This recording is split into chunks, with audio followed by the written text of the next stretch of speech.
사고가 발생하기 가장 쉬운 시간인데요. 원인은 바로 이 브레이크 등이 고스란히 보여지고 있습니다. 지금 불이 안 들어와 있죠. 마찬가지로 운전자는 제동 자체가 불가능한 상태였습니다. 이처럼 졸음운전은 운전자를 순간적인 무의식 상태로 몰아넣습니다. 길을 잘 달리다가도 이렇게 한순간에 도로 아래로 추락해버리는데요. 당시 사고로 운전자 부부는 오랜 치료를 받아야 했고 폐차까지도 했다고 합니다. 눈꺼풀이 무거워지는 걸 억지로 참는 게 문제였습니다.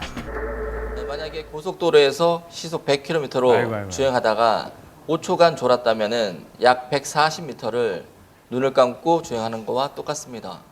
휴가철을 맞아 장거리 운전하는 분들 많으신데요. 고온다습한 날씨 때문에 오랜 시간 에어컨을 틀다 보면 산소가 부족하게 되고 결국 졸음이 몰려오게 되는 겁니다.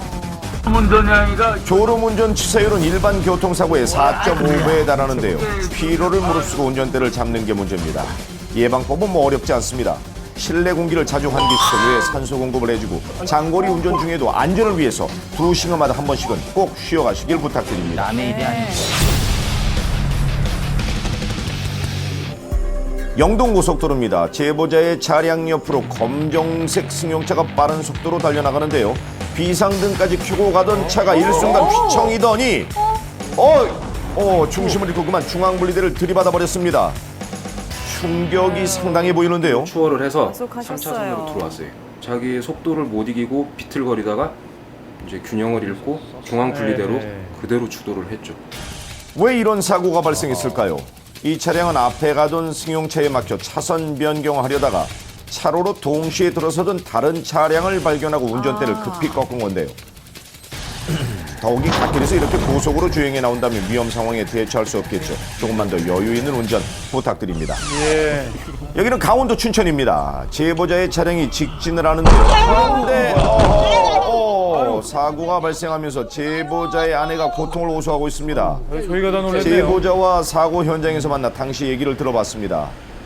중간쯤 왔는데 뒤에서 큰 소리가 나면서 차가 획 도는 거예요. 안전운전을 해도 상대방이 와서 봤는데 장사가 없더라고요. 그렇죠. 네, 어떤 상황인지 확인을 해볼까요? 진행 잘 당시 받았고요. 제보자는 녹색 신호가 들어와 있고 그렇다면 상대 차량은 정지를 해야겠죠? 네, 신호를 준수하는 건 운전자의 기본 중의 기본입니다. 이것이 무너지는 순간 곳곳에 깔린 위험에 무방비 상태로 노출된다는 사실 잊지 마십시오. 제보자는 지금 경기도 용인의 한 도로를 달리고 있습니다. 그런데 저 앞에서 지금 보셨나요? 사고가 발생하고 말았습니다.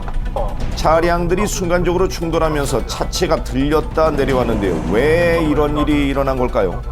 승합차는 1차로로 직진 중이었고요. 그 다음에 SUV 차량이 1차로 쪽으로 급하게 회전을 하면서 유턴을 시도하려고 그랬던 것 같아요. 횡단보도였고 유턴 할 수 있는 자리는 아니었는데 아무리 급하셔도 지정되지 않은 곳에서 유턴이나 차선 변경은 아주 위험합니다.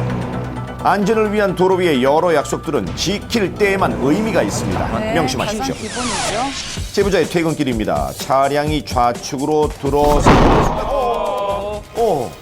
갑자기 멈춘 승용차를 뒤따르던 차량이 그대로 들이받았습니다.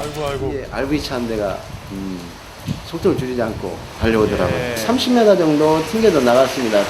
신호를 받고 가던 제보자를 뒤늦게 발견한 승용차가 급브레이크를 밟은 건데요. 거기다가 노면이 젖어 있어서 제동 또한 쉽지 않았습니다.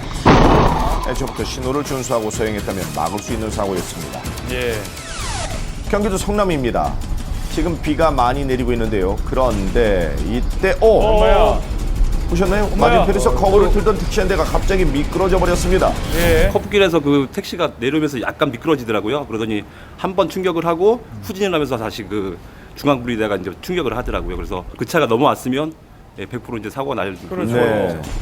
커브길에서 그리고 빗길이라면 더더욱 속도를 줄여야만 합니다. 사고가 일어난 뒤 후회하기보다는 대비하는 운전자가 되십시오. 전라북도 군산입니다. 제보자의 차량이 앞에 승용차를 보고 멈춰서는데요. 그런데 그 순간 갑자기 오토바이가 빠른 속도로 튀어나와 그대로 부딪히고 말았습니다. 다치지 않았어야 할 텐데요. 나오는 차량을 미처 보지를 못했던 것 같아요. 브레이크도 못 잡고 아이고.